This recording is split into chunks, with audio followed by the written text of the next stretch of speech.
أعوذ بالله من الشيطان الرجيم بسم الله الرحمن الرحيم رب اشرح لي صدري ويسر لي أمري واحلل عقدة من لساني يفقهوا قولي. عزیز طلباء و طالبات،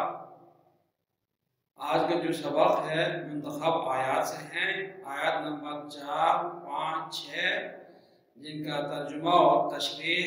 مطلوب ہے۔ تو پہلی جو آیت ہے ان اکرمکم عند اللہ اتقاکم، ان بے شک، اکرم سب سے معزز محترم، تم میں سے،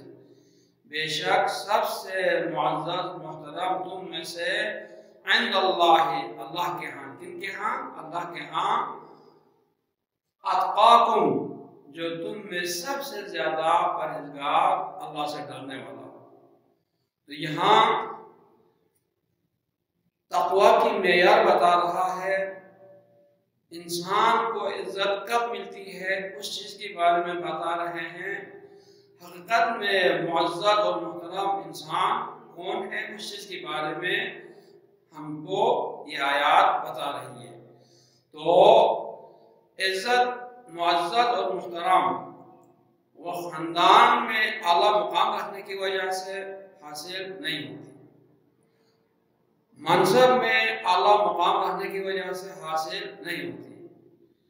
جس کے پاس دولت ہو، بیلنس ہو، جائیداد ہو،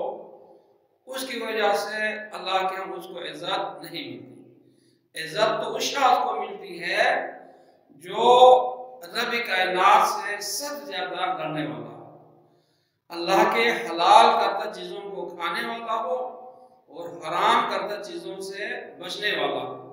وہی شخص معزز اور محترم ہے۔ نہ عربی ہونے کے ناطے کسی پہ کوئی فوقیت ہے، نہ اجمی ہونے پہ کسی پہ فوقیت ہے، نہ شکل و صورت میں سفید ہونے پہ کسی پہ فوقیت ہے، نہ کالا ہونے پہ کسی پہ کوئی فوقیت ہے۔ جس طرح اللہ کے رسول صلی اللہ علیہ وآلہ وسلم نے حجۃ الوداع کے موقع پہ، جو کہ آپ کا آخری حج تھا اور آخری خطبہ تھا، تاریخ میں اسے خطبہ حجۃ الوداع کے نام سے یاد کیا جاتا ہے۔ اس میں آپ نے واضح طور پر بتا دیا، لا فضل لعربی علی عجمی ولا لعجمی علی عربی ولا اسود علی احمر ولا احمر علی اسود ان اکرمکم عند اللہ اتقاکم۔ لوگوں سنو، تم میں کوئی عربی ہونے پہ کسی اجمی پہ کوئی واقعات، کوئی فضلات، کوئی مقام حاصل نہیں ہے، نہ اجمی ہونے پہ کسی عربی پہ کسی قسم کی کوئی واقعات، کوئی فضلات، کوئی منزلات نہیں ہے، نہ کالا ہونے پہ کسی سفید پہ کسی قسم کی کوئی واقعات حاصل ہے، نہ کسی سفید والے کو کسی کالے پہ کوئی واقعات حاصل ہے۔ اگر واقعات حاصل ہے، اگر وہ معزز اور محترم ہے، تو کون ہے؟ وہ شخص ہے جو اللہ سے سب سے زیادہ ڈرنے والا ہو،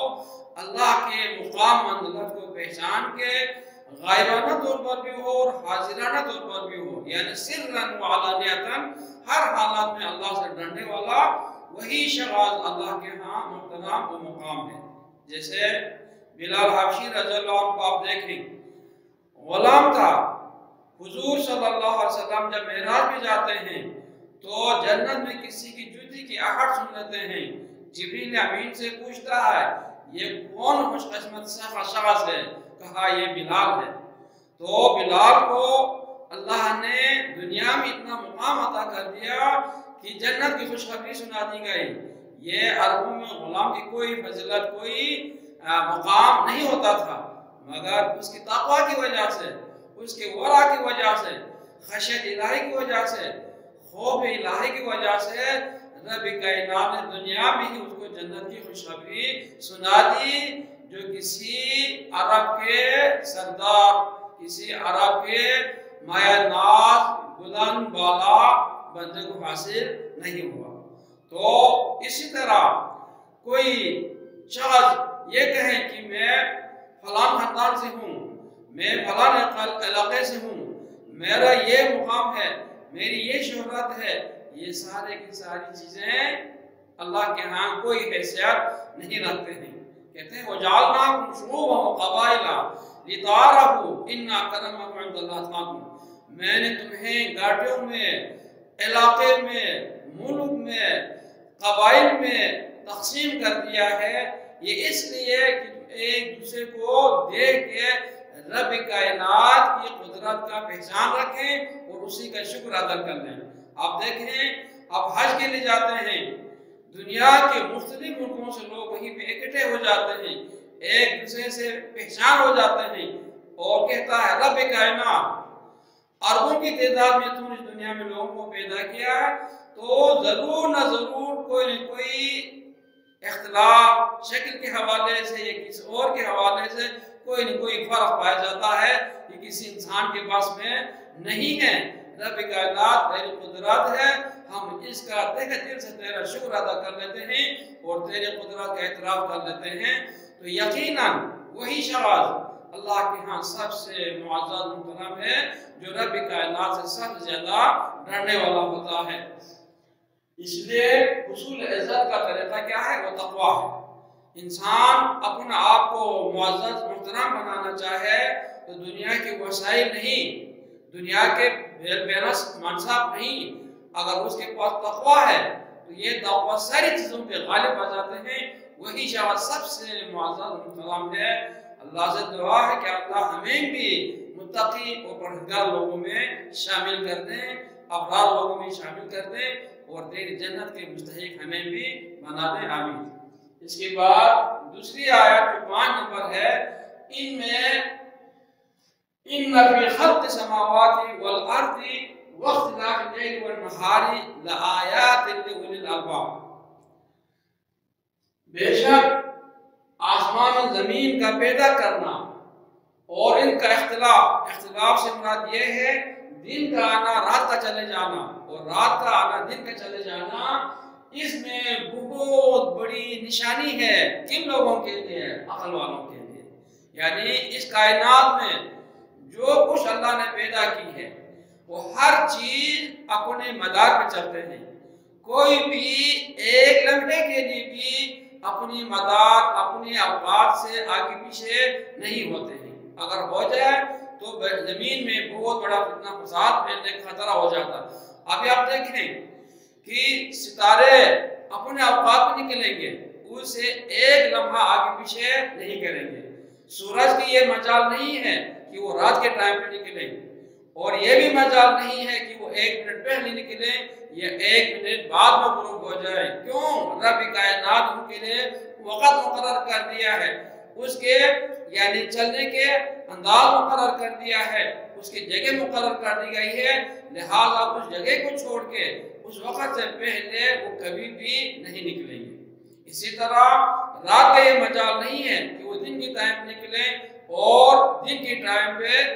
رات چھا جائے، نہیں، وہ اسی ٹائم پہ نکلیں گے جس ٹائم پہ رب کائنات نے حکم کیا ہوا ہے، اور ایک لمحے کے لیے بھی وہ آگے پیچھے نہیں کریں گے۔ اسی طرح جو 9 بڑے سیارے ہیں جو آسمان پہ چل رہے ہیں، کہتے ہیں یہ سورج سے بھی کئی گنا بڑا ہے، اگر ان میں سے کوئی بھی نیچے گر جائے تو پوری کائنات تباہ ہو جائیں گے، مگر یہ 9 ستارے اپنے اپنی مدار پہ گھوم رہے ہوتے ہیں، کسی کی مجال نہیں کہ وہ ایک لمحہ پہلے نکلے یا ایک لمحہ بعد میں غائب ہو جائے یا اپنی لائن کراس کر کے دوسرے لائن میں پہنچ جائے، نہیں، مجال نہیں۔ کیوں؟ اس لیے کہ رب کائنات ان کے لیے یہ ساری چیزیں مقرر کر دی ہے۔ اب ان ساری چیزوں کو دیکھ کے سن کے ہمیں کیا چیز یاد آ جاتے ہیں؟ رب کائنات کی قدرت یاد آتے ہیں۔ اللہ تو نے اس بڑی کائنات کو پیدا کیا ہے، وہ پیدا کرنے کے بعد یہ بیکار نہیں پیدا کیا، ضرور اس کی کوئی نہ کوئی مصلحت ہے۔ یہی آسمان دیکھیں جس کے نیچے اتنے سیارے ہیں، اور یہ سیارے انسان ہی کے فائدے کے لیے سورج آتے ہیں جس سے لوگ فائدہ اٹھاتے ہیں، آج کل جو شمسی توانائی حاصل کر لیتے ہیں، فصلیں پکتے ہیں، اچھا فروٹ پکتے ہیں، یہ ساری چیزیں انسان ہی کے فائدے کے لیے پیدا کیا ہے۔ تو تو انسان کو ان ساری چیزوں پہ نگاہ ڈالنے کے بعد غور و فکر کرنا چاہیے کہ اس کائنات کو چلانے والا ایک ہے، وہ رب کائنات، وہ الحی القیوم ہے، وہ ہمیشہ سے ہے، وہ ہمیشہ رہے گا، اس کا کوئی ابتدا نہیں، کوئی انتہا نہیں ہے، وہی چیز کائنات کو چلا رہا ہے، اسی پہ مکمل طور پہ ہمیں ایمان لانا ہوگا، اور ساتھ ہی اسی پروردگار نے جس شخص کو نبی بنا کر بھیجا گیا ہے اس پر مکمل طور پہ ایمان لانا ہوگا، اور اسی پروردگار نے جس نبی پر جو کتاب نازل کی ہے اس پر بھی 100% ایمان لانا ہوگا، تب ہم رب کائنات کے آیات کو دیکھ کے سمجھ کے اس پر ایمان لایا۔ اگر ان میں سے کسی ایک پر ایمان نہیں لایا تو ہمارے ایمان کا کوئی فائدہ نہیں ہے۔ اس کے بعد چھٹے نمبر پہ صدقے کے معیار کے بارے میں بتا رہے ہیں، کیا چیز صدقے میں دینا چاہیے، کون سی چیز دینی چاہیے، اس کی معیار کیا ہونی چاہیے۔ اللہ سبحانہ وتعالیٰ نے اس آیت میں فرما دیا لَن تَنَالُوا الْبِرَّ حَتَّىٰ تُنْفِقُوا مِمَّا تُحِبُّونَ، تم ہرگز نیکی حاصل نہیں کر سکتے جب تک تم وہ چیز اللہ کے راستے میں خرچ نہ کرے جس کی تجھے چاہت ہے، جس سے تجھے شوق ہے، محبت ہے، جس چیز کو تم خود پسند کرتے ہو۔ تو یہاں ایک تو صدقہ دینے کی اہمیت ہے، پھر صدقہ دینے کی یعنی کون سی چیز آپ نے صدقے میں دینا ہے،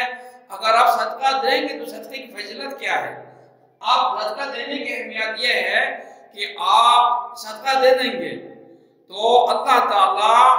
آپ پر آنے والے بلائیں مصیبتیں ٹال دیں گے، یہ اللہ کے رسول صلی اللہ علیہ وسلم کا فرمان ہے۔ اور اسی طرح صدقہ دیں گے تو کون سی چیز دینی ہے، کیا وہ چیز جو بیکار پڑی ہوئی ہے، جو قابل استعمال نہیں ہے، جو ردی چیز ہے، جس کی کوئی حیثیت نہیں ہے، وہ چیز دے دیں گے، یا آپ وہ چیز دے دیں جس کی آپ کو ضرورت ہے، جو چیز آپ کو پسند ہے، جس کی آپ کو چاہت، اس کے باوجود بھی ضرورت مند آ جائیں اپنی ضروریات کو پیچھے دبا کے ان کی ضروریات کو پوری کر دیں گے تو یہ صدقہ ہے۔ تو حقیقت میں وہ صدقہ میں یہی صدقہ ہے جس کی آپ کو ضرورت ہے، جس کی آپ کو چاہت ہے، جس کی ضرورت آپ کو محبت ہے، جس کے باوجود بھی آپ اپنے پاس کوئی ضرورت مند آ جائے یا آپ خود دیکھ لیا کہ کوئی فلان شخص اس چیز کی ضرورت مند ہے تو اس کو دے دیا، اس صدقے کی بہت بلند معیار ہے۔ ایک دفعہ رسول اللہ صلی اللہ علیہ وسلم کے پاس کوئی مہمان آ جاتا ہے تو آپ نے کہا ازواج مطہرات سے گھر میں کوئی چیز ہے، سب نے کہا ایک ہفتے سے چولہا ٹھنڈ پڑے ہیں، ہمارے پاس کچھ نہیں ہے۔ تو ایک انصاری صحابی وہیں پہ آپ صلی اللہ علیہ وسلم کے پاس بیٹھے ہوئے تھے، اس نے کہا اے اللہ کے رسول صلی اللہ علیہ وسلم، آپ کی طرف سے میں اس شخص کو اپنے ہاں مہمان ٹھہراتا ہوں۔ تو آپ نے اجازت دے دی، وہ گھر لے کر گئے، گھر میں بیوی سے پوچھتا ہے گھر میں کوئی چیز ہے، بیوی نے کہا کچھ نہیں، البتہ بچوں کو کھلانے کے لیے تھوڑا سا کھانا رکھا ہوا۔ وہ کہتا ہے یہی اس مہمان کو کھلا دو، بچے کو کسی نہ کسی طریقے سے سلا دیں، اور جب مہمان کھانا کھانے لگ جائے تو چراغ کو بجھا دینا، یہ سمجھ بیٹھے ہیں کہ مہمان کہ ہم بھی کھا اس کے ساتھ۔ ایسا ہی وہ تابعدار خاتون نے کیا تو مہمان پیٹ بھر کے کھانا کھایا، اور صبح یہی صحابی جس کا بچہ بھوک سے سویا، بیوی بھوک سے سوئی، خود بھوک سے سویا، مگر مہمان کو جو کھانا کھلایا اس پہ بڑی مسرت خوشی ہوئی۔ اللہ کے رسول صلی اللہ علیہ وسلم کے پاس پہنچتے ہیں، رب کائنات کے رسول نے کہا اے صحابی، رات کو جس سخاوت کا تو نے مظاہرہ کیا ہے اس بارے میں رب کائنات بہت خوش ہو گئے ہیں اور آسمان سے آیات نازل کر دی وَيُؤْثِرُونَ عَلَىٰ أَنفُسِهِمْ وَلَوْ كَانَ بِهِمْ خَصَاصَةٌ، میرے ایسے بھی بندے ہیں جو اس چیز کو خود ضرورت محسوس کرتے ہوئے بھی دوسروں کے لیے قربان کر دیتے ہیں، دوسروں کے ضروریات کو ترجیح دے کے اس کے لیے دے دیتے ہیں، اپنی ضروریات کو، اپنی شوق کو، اپنی پسند کو پیچھے ڈال دیتے ہیں۔ تو ایسے صدقے کی اللہ کے ہاں معیار ہے، مقام ہے، بہت اس کی اہمیت ہے۔ تو انسان کو چاہیے اگر صدقے میں دینا ہے تو وہ چیز دے دیں جس کی اس کو چاہت ہے، جس اس کو محبت ہے، جس کو وہ پسند کرتا، اس کے باوجود بھی جب اپنے کوئی مسلمان بھائی اس چیز کی ضرورت محسوس کر لیں تو اس کو دے دیں۔ تو اللہ سے دعا ہے کہ اللہ تعالیٰ ہمیں بھی اس آیات پہ عمل کرنے کی توفیق دے۔ وآخر دعوانا ان الحمدللہ رب العالمین۔